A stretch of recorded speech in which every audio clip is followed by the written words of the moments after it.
the brush is the best because this is what I did with this brush. That. And this is what I'm doing with this tiny brush.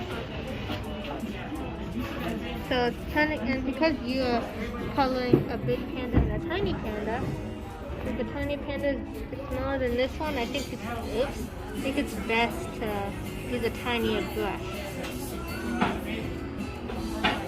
Say what all of them? Why are you using a small brush instead of a big brush? Because in the part where the panda changes shape, like when it gets like all the way deep down here, I can't do it with the big brush because it won't reach.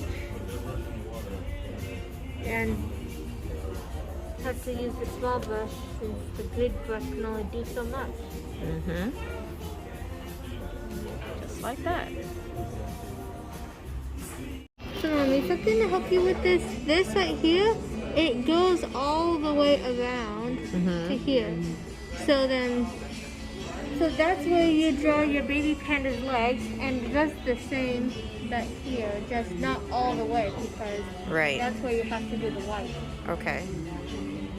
So you may not be able to see it, but you can imagine it that there's a line.